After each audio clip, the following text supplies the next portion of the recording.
At the very core of criticism is one central idea: the concept of good taste. But who can be said to have truly good taste when such a concept is so subjective? It goes back to a discussion that has plagued aesthetic philosophers since essentially the dawn of time, and boils down to two fundamental questions: what is art, and what constitutes good art? Now, if this were a video about the two subjects themselves, I'd have to dig into a history of philosophy that predates modern civilization by literally thousands of years. So instead, I'll give my personal criteria as it concerns the creation and execution of games. Number 1. The art is a method of conveyance of ideas through whatever its given medium. The ideas must be conveyed in such a way that facilitates a method of deliberation and appreciation. 2. In games, good art achieves this goal through a kinetic method of conveyance. The themes and ideas presented must manifest as the result of human input, and must both efficiently and effectively facilitate player immersion as a result of the intersection of its available mechanics, invoking a visceral, emotional response and momentarily dissolving the reality barrier, leading to a state of immersion into the virtual world. Now that we're through the technical jargon, you're probably thinking, wow, this is an unnecessary way to examine games. And maybe that's true, but when it comes to covering subjects as controversial in its respective community as Brutal Doom, it's worth mentioning the driving core of my personal particular method of criticism. See, I wear my biases on my sleeve. Sergeant Mark brought me to the Doom modding community in the first place. However, I'd like to think that I'm analytic enough to have moved on if it weren't any good, as many in the active Doom modding community would argue. To the contrary, however, I see brilliance in what Sergeant Mark IV has done, taking the themes of a beautiful, visceral game and adding new methods to enhance the experience. A modernization and actualization of these themes, in fact. Now bear in mind, I'm not a modder. Each modder has a different philosophical outlook on what constitutes good game design, and each expresses themselves in a different way. The core of this video is to illustrate why Brutal Doom is so effective in achieving the exact same goals as the base game, despite what naysayers seem to believe. Take these opinions as those of who and what I am, a rabid fan and supporter of mods who looks at games with just a tad bit more of a critical eye than I think the average. So if you're a washed up old fuck like me, pretend like it's suddenly the early to mid 90s again. When it first came out, Doom ruled the fucking world. I was a console fanboy when it first hit the home computer market, but I remember eyeing it with envy in the pages of video game magazines. All the blood, the demons, the sheer scope and brutality of it all. It was a fresh breath of life in a landscape where Mortal Kombat was the pinnacle of violent, indulgent entertainment, and Doom put that game into the fucking ground as far as I was concerned. So in terms of the central conceit, if Doom itself has a single cohesive theme that spans the first two games, it's the concept of indulgence of the primal. They are called id Software after all. And to play Doom is to simulate one of the most fundamental aspects of the animal psyche, survival. And not the scavenge for resources to build a house type of survival. There's a magical, visceral beauty to the ultra-violence of Doom.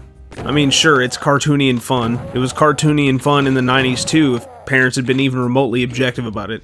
Still, Doom at its core is about indulging in the darker aspects of the animal psyche, gamifying the human fascination with ultra-violence and wrapping it in the ludonarrative context of a lone marine stranded on Mars, exiled for doing the moral thing and standing up to an officer who ordered his soldiers to fire on civilians.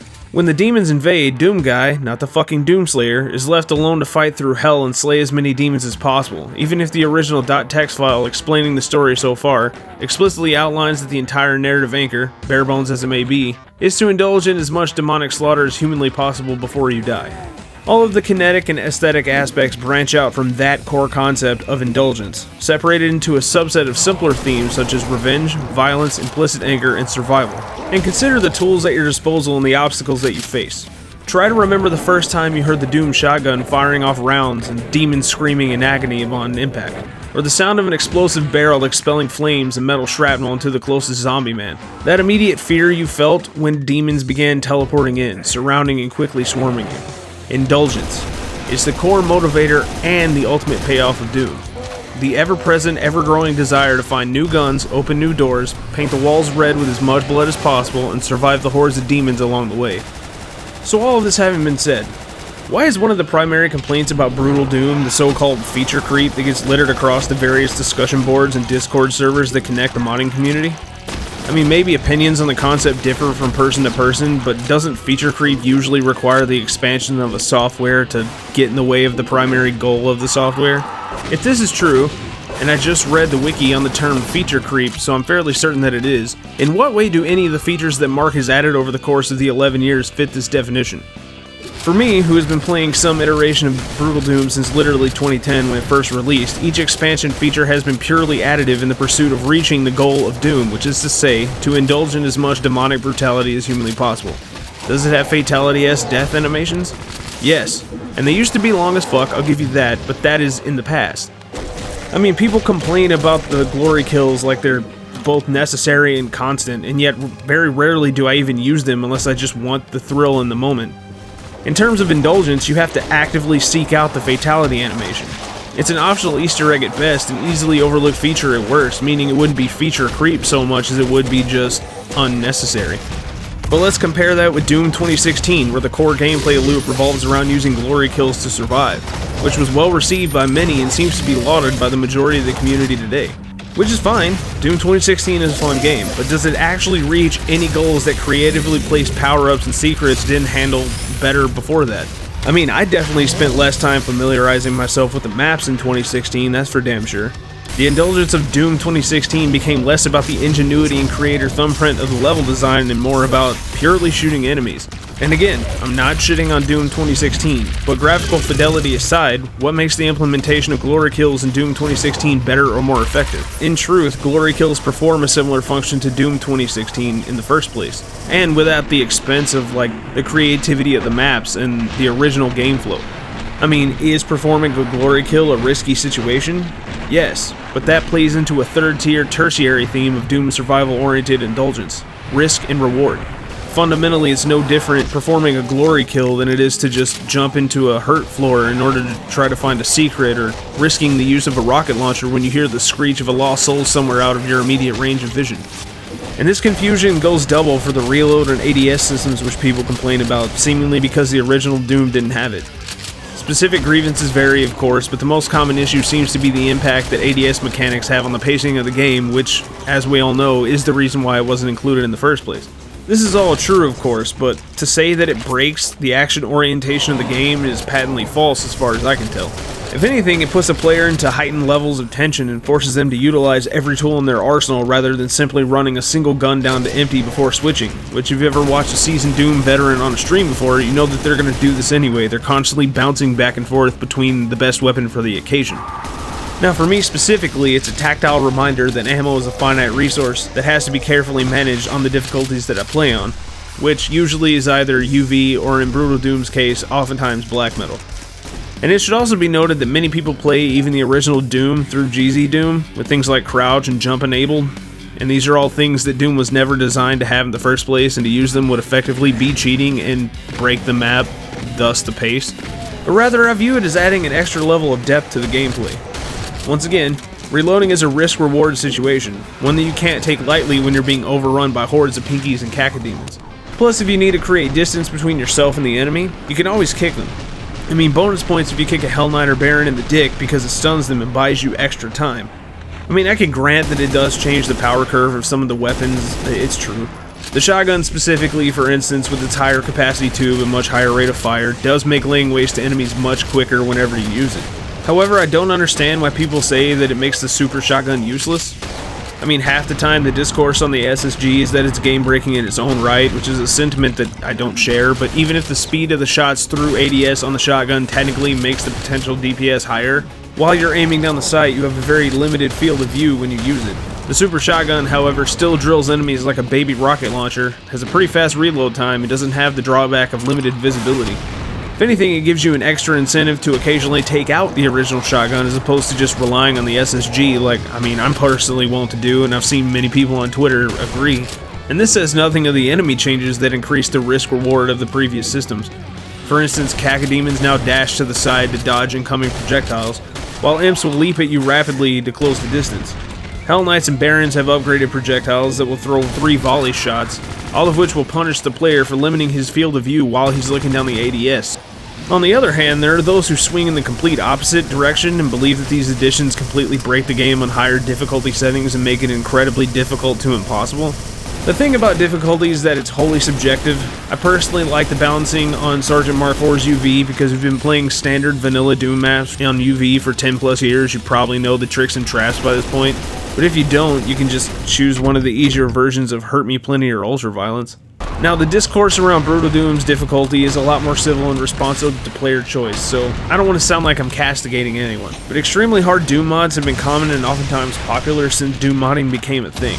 I mean, even the amazing and incredible Eve Eternity, I cannot even overemphasize how great this mod is, has moments of sheer brutality on UV. It's on you to expect a mod to be balanced in a perfect parallel to the original game, which Brutal Doom never purports to be in the first place. But then on the other hand, what about the unnecessary additives that are purely indulgence? For instance, finding this tank in the downtown map of Doom 2. It's contextually appropriate, as a military force trying to defend itself from an invasion would probably pull out a tank or two. But aside from that, it's just fun as a motherfucker. And it isn't as though it's totally game-breaking either, as you can't exactly enter buildings with it. Hell, you're not supposed to be able to teleport it either, but I'm a tenacious guy when it comes to jankily destroying shit. I mean, look at me stuck on this building. My favorite additive is when you kill a Revenant or a Hell Knight and become one for a minute. But of course, if you just want the splatter effects and sounds, you could always just choose the purest mode. And what's that line from the Doom comic again? The one that everyone repeats ad nauseum now? Rip and tear, right? Now, this aphorism was a bit anachronistic at one point, but seems to have been resurrected as of the release of Doom Eternal. You can see it all over Twitter, and with good reason. Regardless of how much story gets injected into the Doom timeline, it remains the central and core principle that anchors the mechanical aspects of the game to its satisfaction as a game. Doom itself, like much of the thrash metal that informed its creation, is a celebration of the beauty of unleashing aggression. Every time you watch a demon explode, it is technically only the medial payoff, but perhaps the most important payoff that keeps Doom's gameplay flow so smooth. Why? Because the only point of reaching the end of a map is to get to a new map, new obstacles, and a new horde of enemies to kill. And it's this point specifically that makes Brutal Doom so good and so effective, because every aspect, improvement or not, is specifically aimed at making the act and art of ripping and tearing more satisfying and more visceral. I mean, look at the detail of the gore, as it's the easiest place to start with, and the most effective point of illustration, I think. Now, obviously, there are other gorier mods out there. It must also be said that Doom was made in 1993. There literally wasn't much to go by in the realm of ultraviolence at the time, so to say that the violence in Brutal Doom is an improvement over vanilla is honestly an unfair standard to uphold. However, let's examine why it's so effective. One of the strokes of true brilliance with Doom is that each and every kill is satisfying. Otherwise, you quickly become bored of just killing enemies. And it achieves this through its various methods of feedback, starting with the impact animation. Then it's transferred through the sounds and the visual after effects of each weapon. And then finally ending with the death animation. But in Brutal Doom, each of these things is enhanced to a nearly over-the-top degree, eliciting the kind of emotion that a truly great action movie can elicit, something like John Wick or Predator even. As stated earlier, there are other more gore-driven mods out there, but those are for people who are truly interested in over-the-top gore for its own sake. Here, the gore effects are used as momentary satisfaction. Just look at the way the Mancubus explodes, or the way these specters explode into heaping clouds of blood upon impact. They're not meant to be the core focus, they are merely an additive accent that doesn't disrupt or distract the player from his goal of killing more demons. And maybe my favorite example of this is the death of the Cyber Demon. I mean, I miss most of the animations as him bouncing in and out of cover most of the time, but as he explodes, his lone arm is left behind to crash to the ground, almost like a banner of defeat, and it is pure, visceral satisfaction. The pain animations are altered as well, giving the player different sort of tactical advantages. Just look at the way this Mancubus falls on his ass when I shoot it. Hitting an imp with the super shotgun will occasionally cause imps to fly back, while the specters will chip apart piece by piece until they lose an entire shoulder and just start screaming in agony. And not only are the weapons tactically different and enhanced in both animation and sound, but there are also several more alternatives to each one, giving the player a fully customizable experience depending on either player taste or different situations. I mean, just look how the automatic shotgun acts as you use it. I mean, it literally rips and tears through enemies like they're paper. On the other hand, the assault rifle is a standard but thematically appropriate alternative to the original pistol. And while sure, the initial story was intended to begin with the pistol, you've probably done a pistol start 1,000 times. It's just refreshing and fun, and the sounds accompanying it will make it sound like you're unleashing hell itself onto the demons from the onset. In my opinion, it falls perfectly in line with Sandy Peterson's advice to Romero to a T. Each layer of gameplay should be met with equivalent layers of player feedback, beginning with the first time the player opens the level all the way to the end of the game. And listen, I'm not here to knock that vanilla experience that we all love. I mean, Doom is my favorite game of all time for a reason. I mean, I love vanilla Doom. I love booting up Doom 2, turning off the mouse look, and all the in-engine cheats, and playing that vanilla experience in wider resolutions. I love the auto-aim mechanics. I love the MIDI soundtrack that borders on plagiarism. I love that shit. But that doesn't blind me to the brilliance of the work that SGT Mark IV has done here. And I get it. Brutal Doom is the most mainstream mod probably of all time. Here's the thing about Doom that off-puts a lot of newer players, and I say this as an ambassador for the game. I mean, if you could talk to anyone that I work with, they'd tell you they're probably fucking tired of hearing about it. Doom is old.